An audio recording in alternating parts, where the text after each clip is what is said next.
ഇന്നത്തെ പ്രധാനപ്പെട്ട പത്രവാർത്ത എന്ന് വെച്ചാൽ നമ്മളിപ്പം എല്ലാ ദിവസവും നടക്കുന്ന വാർത്തകളൊക്കെ തത്സമയം നമ്മൾ കാണുമെങ്കിലും പത്രങ്ങൾ ഇതിൽ ഏതൊക്കെ വാർത്തകൾ എടുത്തിട്ടുണ്ട്, ഏതൊക്കെയാണ് പത്രങ്ങളുടെ മെയിൻ വാർത്തകൾ, എല്ലാ പത്രങ്ങളും ഒരേപോലെയാണോ എന്നൊക്കെയുള്ള കാര്യം നമുക്ക് സുജിചന്ദ്രൻ പറഞ്ഞു തരും. Sujichandran, good morning. Good morning Sethu. പതിവ് പോലെ പത്രങ്ങളുണ്ട്. സ്കൂൾ കായികമേള ഇന്ന് തുടങ്ങുകയാണല്ലോ, അപ്പോൾ എല്ലാ പത്രങ്ങളും വളരെ പ്രാധാന്യത്തോടു കൂടി കൗമാര കായികമേളയുടെ വാർത്തകൾ നൽകിയിട്ടുണ്ട്. ഒപ്പം PM ശ്രീ വിവാദം മറ്റൊരു സൈഡിൽ നടക്കുന്നു, അത് സംബന്ധിച്ച വിശദമായ വാർത്തകൾ, സ്കൂളിലെ ശിരോവസ്ത്ര വിവാദം സംബന്ധിച്ച വാർത്ത ഒക്കെ അതിൻ്റെ വിവിധ വശങ്ങൾ ഇന്ന് പത്രങ്ങളിലുണ്ട്. ഒന്നാമതായി മനോരമ തന്നെ എടുക്കാം. മനോരമയുടെ ഒന്നാമത്തെ പേജിലെ ഇൻഫോഗ്രാഫിക്സ് അതിഗംഭീരമാണ് ഇന്നത്തെ. ടീം ഇന്ത്യ വിളിക്കുന്നു കേറി വാ മക്കളെ എന്ന് പറയുന്ന ആകാശത്തേക്ക് പോകുന്ന ഒരു സിന്തറ്റിക് ട്രാക്ക്, അതിലൂടെ ഓടിക്കയറുകയാണ് നമ്മുടെ കൗമാര കലാപ്രതിഭകൾ. അതിൻ്റെ ഏറ്റവും മുകളിൽ ഇന്ത്യയുടെ അഭിമാനമുയർത്തിയ കേരള താരങ്ങളായ IM വിജയനും PT ഉഷയും ശ്രീജേഷും സഞ്ജുവും ഒക്കെ അടക്കം നിൽക്കുന്നു. അവർ വിളിക്കുന്നു കയറി വാ മക്കളെ എന്നുള്ള തരത്തിൽ. സ്കൂൾ ഒളിമ്പിക്സ് എന്ന പേരിലാണ് ഇപ്പോൾ സംഘടിപ്പിക്കുന്നത്. ഒളിമ്പിക്സ് മാതൃകയിലാണ് മത്സരം സംഘടിപ്പിക്കുന്നത്. 12 വേദികളിലായി മത്സരം നാളെ മുതൽ തുടങ്ങുകയാണ്. സമാപനം 28-ന്. പുതിയ മത്സര ഇനമായി കളരിപ്പയറ്റും ഇത്തവണയുണ്ട്. ഓടിക്കയറി പോകുന്നവരുടെ കൂട്ടത്തിലൊരു കളരിപ്പയറ്റ് കായിക താരവുമുണ്ട്. ഏതായാലും ഈ കൗമാര കായികമേളയിലേക്ക് മുഴുവൻ ശ്രദ്ധയും കൊണ്ടുപോകുന്ന രീതിയിലുള്ള ഒന്നാം പേജ് മുഴുവൻ വിരിച്ചിട്ട ഇൻഫോഗ്രാഫിക്സാണ് മലയാള മനോരമയിൽ ഏറ്റവും ശ്രദ്ധേയം. രണ്ടാമത്തെ പേജിലേക്ക് പോവുകയാണെങ്കിൽ ഇന്ന് ഒന്നാം പേജാണ്. രണ്ടാമത്തെ പേജിലേക്ക് പോവുകയാണെങ്കിൽ ഇന്നലെ ലൂവറിൽ നടന്ന കൊള്ള വലിയ വാർത്തയായിരുന്നല്ലോ. പാരീസിലെ വിഖ്യാതമായ മ്യൂസിയം. മനോരമയിൽ അതിൻ്റെ ഗ്രാഫിക്സ് വന്നിട്ടുണ്ടോ, റൂട്ട് മാപ്പ് വന്നിട്ടുണ്ടോ എന്നൊക്കെ തമാശയായും ട്രോളായിട്ടുമൊക്കെ ചോദിക്കാറുണ്ടെങ്കിലും അതിനായി ആളുകൾ കാത്തിരിക്കാറുണ്ട് എന്നതാണ് സത്യം. എന്തൊക്കെയാണ് ലൂർ മ്യൂസിയത്തിൽ നിന്ന് പോയത് എന്നത്, കവർന്നത് ഇവ എന്ന വിശദമായ ഇൻഫോഗ്രാഫിക്സ് ഉണ്ട്. ഇന്ദ്രനീല കിരീടം, ഇന്ദ്രനീല മാല, വിവാഹമാല, അതായത് ഫ്രഞ്ച് ചക്രവർത്തി നെപ്പോളിയൻ ബോണപ്പാർട്ട് ഭാര്യ മേരി ലൂയിസ് റാണിക്ക് വിവാഹ സമ്മാനമായി നൽകിയ വിവാഹമാലയടക്കമാണ് പോയത്. റാണിയുടെ കിരീടം, വജ്രപതക്കം, ഇതിൻ്റെയൊക്കെ ചിത്രങ്ങളുണ്ട് കേട്ടോ. കമ്മലുകൾ, വസ്ത്രപ്പതക്കം, അലങ്കാര കിരീടം, ടിയാര എന്നറിയപ്പെടുന്ന, അതായത് ഈ നൂറ്റാണ്ടിലെ ഏറ്റവും വലിയ കൊള്ളയായിട്ടാണ് ഇതിനെ വിശേഷിപ്പിക്കുന്നത്. ലൂവർ കള്ളന്മാർ ഇപ്പോഴും കാണാമറയത്താണ്. ഒരു ദിവസം പിന്നിടുമ്പോഴും കള്ളന്മാരെക്കുറിച്ച് ഒരു തുമ്പുമില്ല. ഇന്നലെ അടഞ്ഞു കിടന്ന മ്യൂസിയത്തിനകത്ത് കള്ളന്മാർ കയറിയിട്ട് ഈ ഗ്ലാസ് ചേംബർ മുറിക്കുന്ന ഒരു ദൃശ്യം പുറത്തു വന്നിരുന്നു. അത് നമ്മളടക്കം പ്രക്ഷേപണം ചെയ്യുകയും ചെയ്തിരുന്നു. ഇത് ഒന്നാമത്തെ പേജിൽ മാത്രമല്ല, 7-ാമത്തെ പേജിലും ഇതിനോട് സമാനമായ വാർത്തയുണ്ട്. ലൂറിലെ ആഭരണങ്ങൾ തിരിച്ചു കിട്ടുമോ? അടുത്ത 48 മണിക്കൂർ നിർണായകമാണ്. ഊർജിതമായി അന്വേഷിച്ചില്ലെങ്കിൽ എന്നേക്കുമായി ആഭരണങ്ങൾ നഷ്ടപ്പെടുമെന്ന ആശങ്കയുണ്ട്. ഇന്ത്യൻ റീജൻറ്റ് രക്ഷപ്പെട്ടു. അതായത് ലോകത്തെ ഞെട്ടിച്ച ഈ കവർച്ചക്കിടയിലും കള്ളന്മാർ വളരെ പ്രശസ്തമായ ഒരു വജ്രം എടുക്കാൻ വിട്ടു. 6 കോടി യൂറോ വിലയുള്ള റീജൻറ്റ് എന്ന ഇന്ത്യൻ വജ്രമാണിത്. കവർച്ച നടന്നതിന് തൊട്ടടുത്തായിരുന്നു ഇതിരുന്നത്. അത് കള്ളന്മാർ എടുത്തില്ല എന്നുമുണ്ട്. തൊട്ടിപ്പുറത്ത് തന്നെ നമ്മുടെ ശബരിമലയിലെ സ്വർണ്ണക്കൊള്ളയുടെ വാർത്തയും ഇതോട് സമാനമായി ചേർത്ത് വെച്ചിട്ടുണ്ട്. അനന്ത സുബ്രഹ്മണ്യവും ചോദ്യങ്ങൾക്ക് മുമ്പിൽ. പാളികൾ കൊണ്ടുപോയ വ്യക്തി ഇദ്ദേഹമാണ്. ചോദ്യം ചെയ്യൽ പോറ്റിക്കൊപ്പം ഇരുത്തിയായിരുന്നു. പോറ്റിയുടെ മറ്റൊരു സുഹൃത്ത് R രമേശിനെയും ഇന്ന് ചോദ്യം ചെയ്യും. റിപ്പോർട്ട് ഇന്ന് ഹൈക്കോടതിക്ക് കൈമാറും. ഹൈക്കോടതി എല്ലാ ആഴ്ചയിലും റിപ്പോർട്ട് സമർപ്പിക്കണം, അന്വേഷണ പുരോഗതി റിപ്പോർട്ട് സമർപ്പിക്കണം എന്നാവശ്യപ്പെട്ടിട്ടുണ്ട്. പിന്നെ ആഗോള അയ്യപ്പ സംഗമത്തിന് കലവറയുടെ ചുമതല വഹിച്ചത് മുരാരി ബാബു എന്ന കുറ്റാരോപിതനാണ് എന്നതടക്കമുള്ള വാർത്തകൾ അതോടൊപ്പം ഉണ്ട്. മറ്റൊരു വാർത്ത ഇന്നത്തെ മനോരമയിൽ ഉള്ളത് PM ശ്രീ ആണല്ലോ വിവാദമായി നിൽക്കുന്നത്. അടുത്ത ദിവസങ്ങളിലും PM ശ്രീയിൽ പദ്ധതിയിൽ കേരളം ഒപ്പിടുമോ ഇല്ലയോ എന്നുള്ള ആ ഒരു വിവാദം വലുതായി പുരോഗമിക്കും. LDF ഈ വിഷയം ചർച്ച ചെയ്യാനിരിക്കുകയാണ്. CPI വലിയ എതിർപ്പാണ് LDFിനുള്ളിൽ ഉയർത്തുന്നത്. PM ശ്രീയിൽ ഒപ്പുവയ്ക്കാൻ കേരള സർക്കാർ നിർബന്ധിതമായതിൻ്റെ ഒരു പരിസരം ഇന്ന് മനോരമയിലുണ്ട്. തടഞ്ഞത് 4000 കോടി രൂപയാണ്. അതായത് കേരളത്തിന് അർഹതപ്പെട്ട 4000 കോടി രൂപയാണ് ഈ പദ്ധതിയിൽ ഒപ്പുവെക്കാതിരിക്കുന്നത് കൊണ്ട് കേന്ദ്രം തടഞ്ഞു വച്ചിരിക്കുന്നത്. ഫണ്ട് തേടാൻ നിയമവഴി തേടാം എന്ന CPIയുടെ ഒരു ആവശ്യം മറ്റൊരു വശത്തുണ്ട്. ആകെ തടഞ്ഞാണ് കേട്ടോ 4000 കോടി. 1745 കോടി പിടിച്ചു വച്ചിട്ടും വെസ്റ്റ് ബംഗാളിന് വീഴ്ചയില്ല. തമിഴ്നാട് കുലുങ്ങുന്നില്ല. കേരളം ഈ പണം കിട്ടാൻ വേണ്ടി ഈ പദ്ധതിയിൽ ഒപ്പിടാൻ ശ്രമിക്കുകയാണ്. പദ്ധതിയിൽ ഒപ്പിടുന്നതോടുകൂടി പുതിയ വിദ്യാഭ്യാസ നയത്തിൻ്റെ കൂടി ഭാഗം ആകണം. അത് നടപ്പാക്കേണ്ടി വരും എന്നതാണ് CPI ഉയർത്തുന്ന വലിയ എതിർപ്പ്. അത് വിശദമായി തന്നെ ഇന്നത്തെ മനോരമയിലുണ്ട്. മനോരമയുടെ ഒന്നാമത്തെ പേജിൽ ഒരു വാർത്ത കൂടി എടുത്തിട്ട് നമുക്ക് പോകാം. പ്രധാനപ്പെട്ട വാർത്തയാണ്. ഒരുപാട് പേർക്ക് താല്പര്യവും കൗതുകവും ഉള്ള വാർത്തയാണ്. നഴ്സുമാർക്ക് ഇനി ഒരേ ഷിഫ്റ്റാണ്. സ്വകാര്യ ആശുപത്രിയിൽ കിടക്കകളുടെ എണ്ണം നോക്കാതെ ഡ്യൂട്ടി സമയം ഏകീകരിച്ചു. കിടക്കകളുടെ എണ്ണം കണക്കിലെടുക്കാതെ സംസ്ഥാനത്തെ എല്ലാ സ്വകാര്യ ആശുപത്രികളിലും നഴ്സുമാർ ഉൾപ്പെടെ മുഴുവൻ ജീവനക്കാർക്കും 6-6-12 മണിക്കൂർ ഷിഫ്റ്റ് സമ്പ്രദായം നടപ്പാക്കും എന്നാണ് പറയുന്നത്. അതായത് 100 കിടക്കകൾ അധികമുള്ള ആശുപത്രികൾ മാത്രമായിരുന്നു നേരത്തെ ഇതുണ്ടായിരുന്നത്. അതായത് പകൽ 6 മണിക്കൂർ വീതവും രാത്രി 12 മണിക്കൂർ വീതവും എന്ന ഷിഫ്റ്റ് സമ്പ്രദായമാണ് ഇനി എല്ലാ സ്വകാര്യ ആശുപത്രികളിലും നടപ്പാക്കാൻ സർക്കാർ ഉത്തരവിട്ടിരിക്കുന്നത്. ഇതിലധികം ജോലിയെടുക്കുന്ന നഴ്സുമാർക്ക് ഓവർ ടൈം അലവൻസ് അടക്കം നൽകും എന്നുള്ള വാർത്ത. മാതൃഭൂമിയിലേക്ക് വന്നാൽ മാതൃഭൂമി ഒന്നാമത്തെ പേജിൽ ഇന്ന് രാഷ്ട്രപതി കേരളത്തിലേക്ക് വരികയാണ്. രാഷ്ട്രപതി ദ്രൗപദി മുർമു നാളെ രാഷ്ട്രപതി ഇന്ന് കേരളത്തിലെത്തുന്നു, നാളെ ശബരിമലയിലെത്തുന്നു. 4 ദിവസത്തെ സന്ദർശനത്തിനായാണ് രാഷ്ട്രപതി എത്തുന്നത്. 6:20 വൈകിട്ട് തിരുവനന്തപുരം വിമാനത്താവളത്തിൽ രാഷ്ട്രപതി എത്തും. രാജ്ഭവനിലായിരിക്കും താമസം. നാളെ ശബരിമലയ്ക്ക് പോകും. അവിടെ ദർശനത്തിന് നിയന്ത്രണമുണ്ടാകും. ചൊവ്വ ബുധൻ ദിവസങ്ങളിൽ സന്നിധാനത്ത് തങ്ങാൻ ആരെയും അനുവദിക്കില്ല. വലിയ സെക്യൂരിറ്റി ഉണ്ട് അവിടെ. ബുധനാഴ്ച വൈകിട്ട് മാത്രമായിരിക്കും ദർശനമുണ്ടാവുക.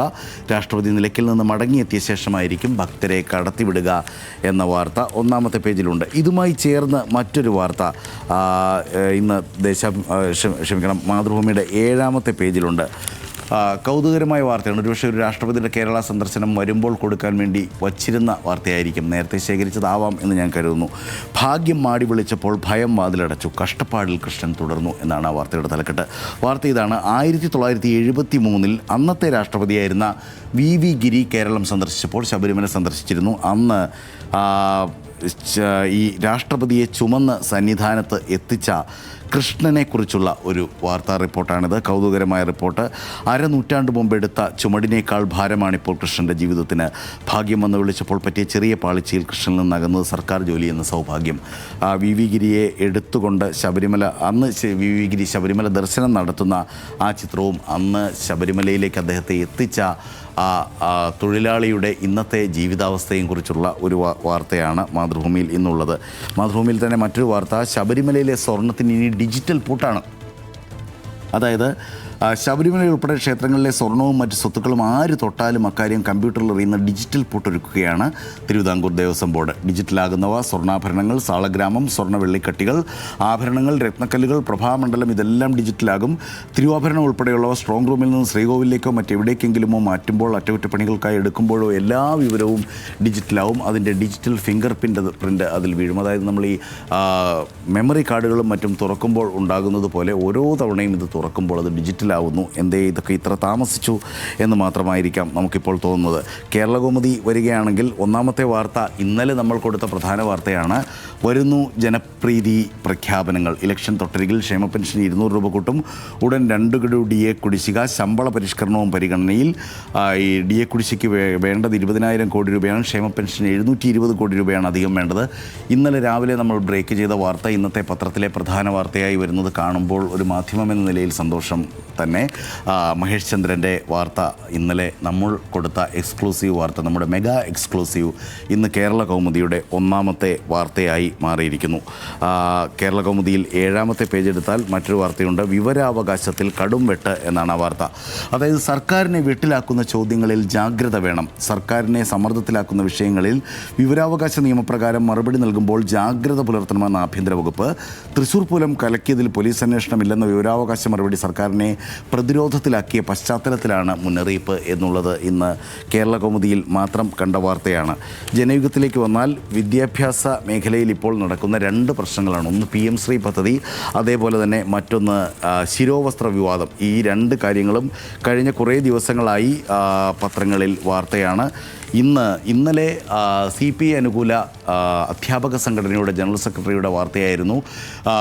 CPMനെ സർക്കാരിൻ്റെ നയത്തെ തന്നെ എതിർക്കുന്ന ഒരു വാർത്തയായിരുന്നു ഇന്നലെ PM ശ്രീ സംബന്ധിച്ച് വന്നെങ്കിൽ ഇന്ന് വിദ്യാഭ്യാസ മേഖലയിലെ വിദ്വേഷം ആശങ്കാജനകം എന്ന് പറഞ്ഞ് ശിരോവസ്ത്ര വിവാദത്തിൽ വിദ്യാഭ്യാസ മന്ത്രി എടുത്ത നിലപാടിനെ അനുകൂലിക്കുന്ന ഒരു വാർത്ത ജനയുഗത്തിൽ വന്നിരിക്കുന്നു. മതസ്പർദ്ധ വളർത്തുന്നതും വാർത്തയിൽ ഇത് ലേഖനമാണ്. AISF സംസ്ഥാന പ്രസിഡന്റ് ബിബിൻ എബ്രഹാമിൻ്റെ ലേഖനം.